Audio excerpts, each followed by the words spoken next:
wabarakatuh. Alhamdulillahirrabbilalamin. Wabihi nasta'in ala umuri dunya waddin. Wassalatu wassalamu ala khatimil anbiya'i wal mursalin Sayyidina Muhammad bin Abdullah wa ala alihi wa sahbihi wa man tabi'ahu bi ihsan ila yaumiddin.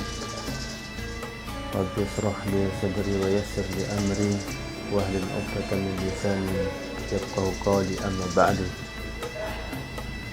Alhamdulillah, dan mari kita panjatkan puji syukur kepada Allah Subhanahu wa taala karena telah diberikan kesempatan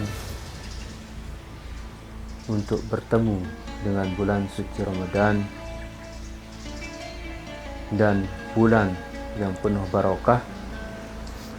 Oleh sebab itu, sebagai orang yang beriman kepadanya, seyogyanya memanfaatkan bulan ini dengan sebaik-baiknya. Lalu bagaimanakah cara kita memanfaatkan bulan suci Ramadan sebagaimana yang telah dicontohkan oleh Nabi besar kita Muhammad sallallahu alaihi wasallam? Sahabat semanja yang berbahagia, yang pertama adalah membaca Al-Quran. Ini sebagaimana Ramadan juga disebut sebagai Syahrul Quran, bulannya Al-Quran, di mana pada bulan ini diturunkan Al-Quran menuju Baitul Izzah, yang selanjutnya bitadarruj diturunkan kepada Nabi besar kita Muhammad sallallahu alaihi wasallam. Lalu bagaimana cara kita membaca? Di dalam salah satu ayat yang berbunyi a'udzubillahi minasyaitonirrajim, bismillahirrahmanirrahim, fa iza qara'nahu fattabi'u qur'anahu summa inna 'alaina bayana. Jadi ayat ini sebab nuzulnya adalah Nabi diajarkan atau dimutalaah oleh malaikat Jibril alaihissalam dengan cara malaikat Jibril membaca terlebih dahulu ayat-ayat, kemudian Nabi mengikutinya. Kemudian dijelaskan ayat tersebut oleh malaikat Jibril. Bukan hanya itu, Nabi Muhammad juga disilahkan, disuruh untuk tadarrus,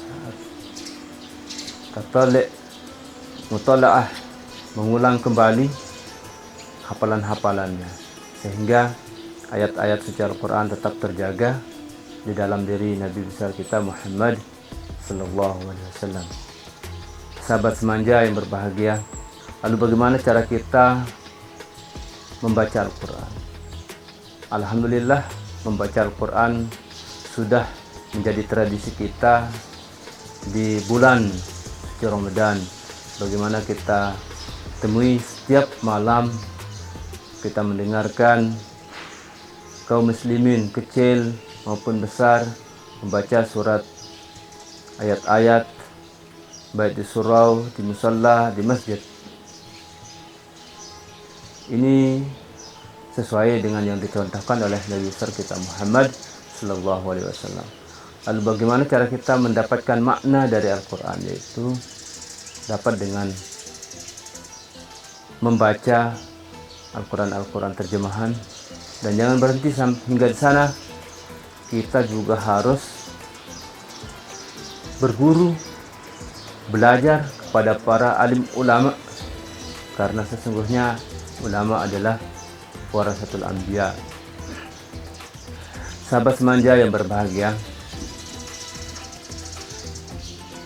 apa yang diajarkan oleh Nabi besar kita Muhammad sallallahu alaihi wasallam, yaitu dengan selalu membaca Al-Quran, yang pada akhirnya nanti di alam kubur pun kita akan ditanya tentang pedoman ini.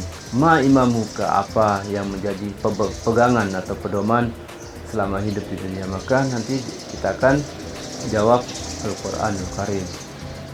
Itu harus, dan jangan sampai kita tidak bisa menjawab mungkar nakir. Mudah-mudahan kita dimudahkan dalam menjawab segala soal yang akan ditanyakan oleh mungkar dan nakir. Sahabat semanja yang budiman, selain itu amalan yang diajarkan oleh Nabi besar kita Muhammad SAW, kita berpuasa. Kita harus berpuasa. Makanya Ramadan juga disebut Syahrul Ramadan, supaya kita berpuasa. Dan sebelum berpuasa kita pun dianjurkan untuk sahur. Nah, sahur ini penting. Bagaimana Nabi menjelaskan, tasaharu fa inna sahur barokah. Sahurlah, karena pada sahur itu ada barokahnya.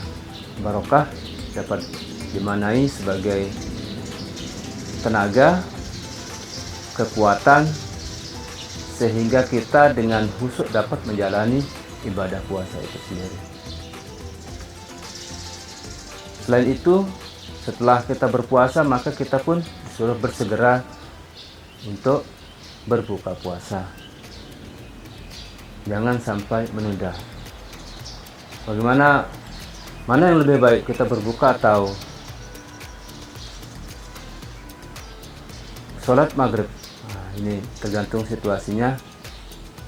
Kalau memang memungkinkan kita menyantap makanan yang mungkin tidak menjadi kenyang, tidak terlalu kenyang, baru kita sholat supaya lebih khusyuk. Sholat juga boleh, atau kita sholat terlebih dahulu baru menyantap makanan berbuka puasa juga boleh. Mungkin ini beberapa yang dianjurkan oleh Rasulullah pada bulan Ramadan. Semoga kita dapat mengamalkan dan ada barokahnya bagi kita semua.